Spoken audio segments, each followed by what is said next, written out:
Good morning and welcome to Hope, Faith, and Joy Daily Devotion with me, Pastor Amanda. This devotion has been pre-recorded so I could take some time off, but I wanted to make sure everybody still had a time for devotion. So we are looking at 1 Corinthians chapter 4 today. And if you thought Paul was kind of harsh last time, it's gonna only kind of get worse today. He really starts to lay down the line in chapter 4.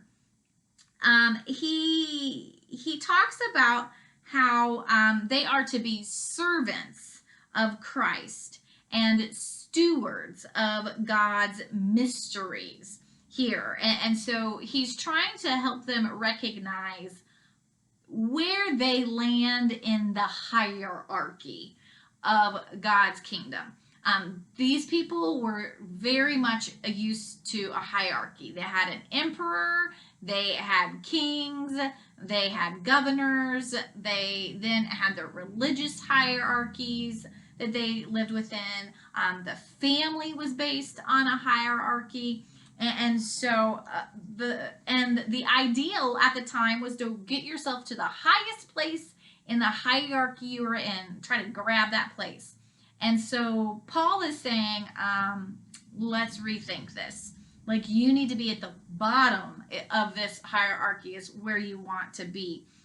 But he's recognizing there's a lot of people boasting about where they are and how they have more and where they are on this hierarchy. And he first begins by saying, you all cannot be judging each other. It is not your place to be judging one another. Now, I do have to admit, Paul kind of cracks me up.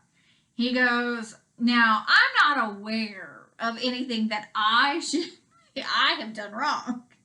However, I cannot judge myself because only the Lord could judge me. And so he's really taken the place with those folks who were like, oh, I haven't done anything wrong. Oh, I've never done anything that would upset somebody. And he goes, until God comes to you, you can't even judge yourself. You can't say that you've been good or that you've been bad. That's what I'd like to tell a lot of people. A lot of people like to walk around saying how bad they are. I can't go to church because I haven't done this. It's like right here. Nope, not even you are allowed to judge yourself. And so I think that's important for us to realize. Don't judge yourself that you think that you got it all worked out, but also don't judge yourself saying that you've done all this wrong. There's only one judge. And guess what? It's none of us. And he says, each one of us will receive our commendation to God. Jesus will do the recommendation for us. It will not be us. And then he goes on to say that, we can recognize that we have spiritual gifts. So my spiritual gift is pastoring or preaching. I would say I'm a good preacher. But guess what? I can't claim that I'm a good preacher. I have to say I'm so thankful God has given me the gift to preach.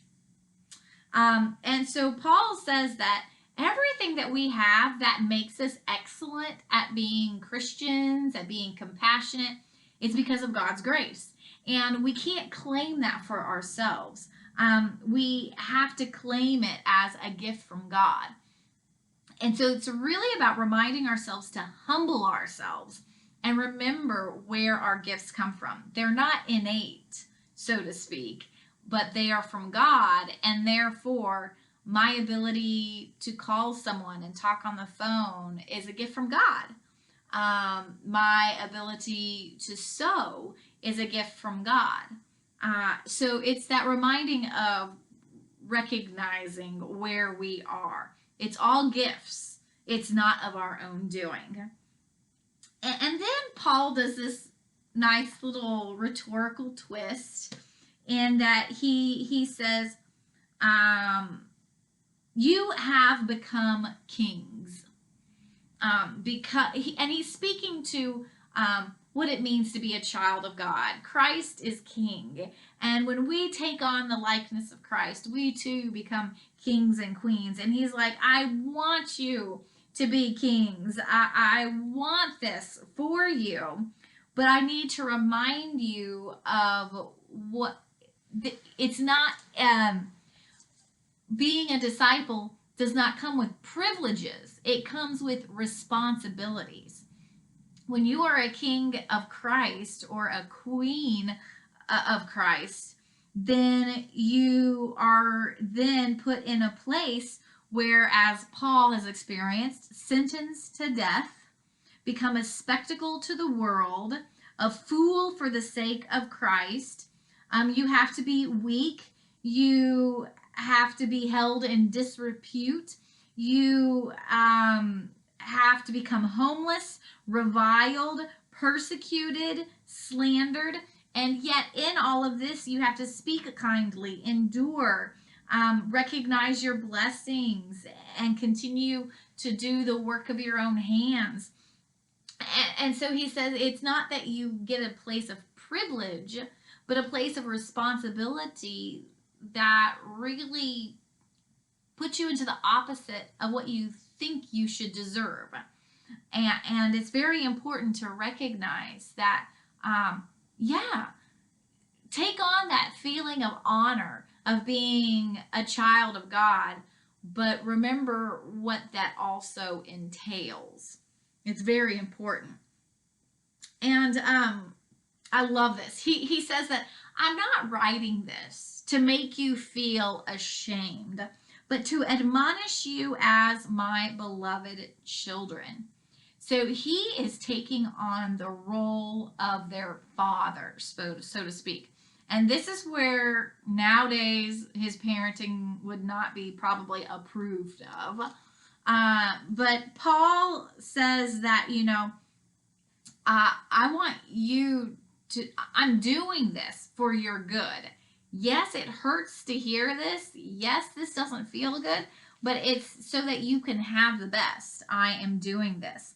I want you to be faithful, and I want you to experience the goodness of God, but your ways have got to be corrected. You can't go on living and practicing this way. It's not going to do any good. And he actually says, I hope to see you again, and I will find out who's acting improperly. And he says, I will find out not the talk of those arrogant people, but their power. Now, that's pretty intense. He goes, I'm not going to be listening to who's talking. I'm going to be watching to see how things are being played out. Because he recognizes people can talk sweet, but they're playing power plays. And he's like, I'm coming in there to see where the power is being used and abused in the church. So you can tell me all that you think, but I'm going to use my eyes and see the power being played out. And then, I love how he ends this chapter. I mean, talk about Paul being sassy. He goes, what would you prefer? Am I to come to you with a stick or with love and a spirit of gentleness? And so he's saying that, by me using my words, I am coming to you out of love and gentleness.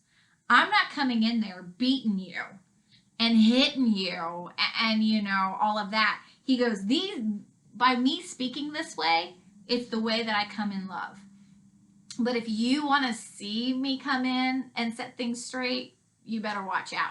And so he kind of leaves it like, you have to make the decision on how you're going to receive this letter. Are you going to receive it in love and gentleness, or are we going to come in there and have a knockout, drag out fight when I get there? And that's where chapter 4 ends, is like, how do you want it?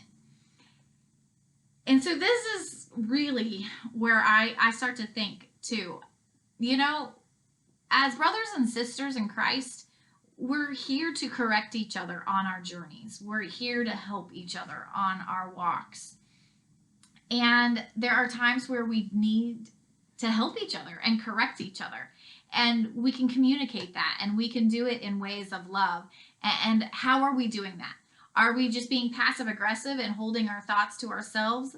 Or are we trying to practice maturity in Christ and speak to the best for the person and the community? And so I challenge you, how do you give and receive critical feedback so that you can become the best person in Christ?